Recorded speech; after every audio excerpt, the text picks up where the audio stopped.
ایک مشہور سرجن تھے جن کا نام تھا ڈاکٹر ہشام۔ وہ جلدی سے ہوائی اڈے پر پہنچے تاکہ ایک بین الاقوامی علمی کانفرنس میں شرکت کر سکیں، جس میں انہیں میڈیکل کی فیلڈ میں حاصل ہونے والی اہم کامیابیوں پر اعزازات سے نوازا جانا تھا۔ پرواز شروع ہونے کے کچھ ہی دیر بعد اچانک یہ اعلان کیا گیا کہ آسمانی بجلی گرنے کی وجہ سے جہاز میں خرابی واقع ہو گئی ہے، اس لیے ہنگامی طور پر جہاز قریبی ہوائی اڈے پر لینڈ کرے گا۔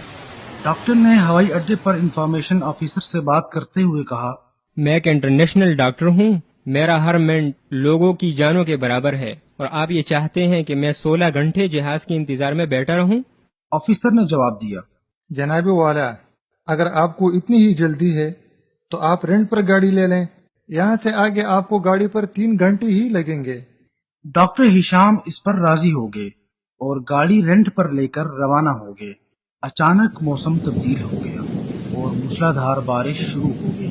ان کے لیے سامنے دیکھنا بھی مشکل ہو گیا، مگر وہ چلتے رہے۔ 2 گھنٹے گزرنے کے بعد انہیں یقین ہو گیا کہ وہ راستہ بھٹک چکے اور تھکاوٹ بھی محسوس ہوئی۔ قریب ہی ایک چھوٹا سا گھر نظر آیا، اس کے سامنے ہی گاڑی کھڑی کر دی اور دروازہ کھٹکھٹایا۔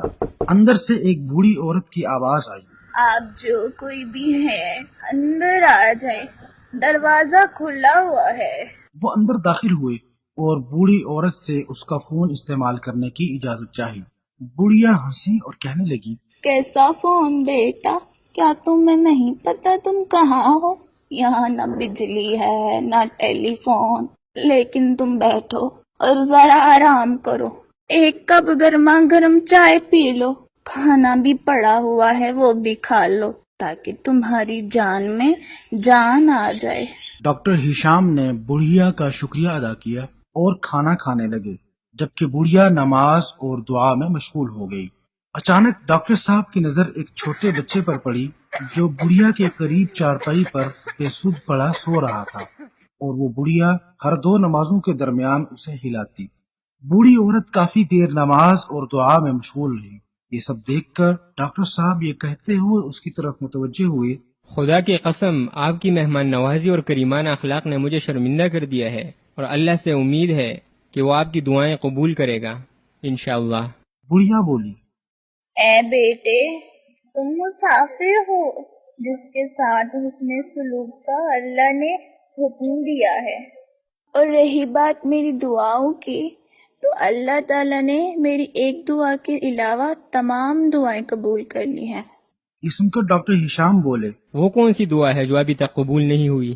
بڑھیا بولی، یہ بچہ جو تمہیں نظر آ رہا ہے میرا پوتا ہے، اس کے ماں باپ دونوں نہیں ہیں، اسے کوئی لا علاج بیماری لگی ہے جس کے علاج سے یہاں کے تمام ڈاکٹروں نے جواب دے دیا ہے۔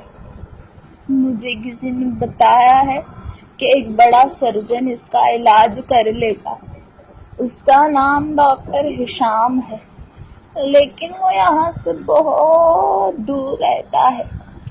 مجھ میں اتنی طاقت نہیں کہ اس بچے کو اس کے پاس لے جا سکوں، اور مجھے ڈر ہے کہ کہیں یہ بیچارہ جان سے ہاتھ ہی نہ دھو بیٹھے، اس لیے میں نے اللہ سے دعا کی ہے کہ میرا معاملہ آسان کر دے۔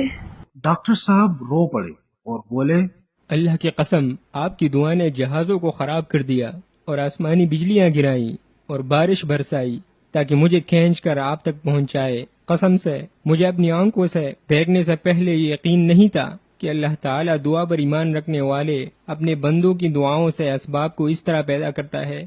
جب اسباب ختم ہو جاتے ہیں تو زمین و آسمان کے خالق کی طرف رجوع کے سوا کوئی راستہ باقی نہیں بچتا۔ وَإِذَا سَأَلَكَ عِبَادِي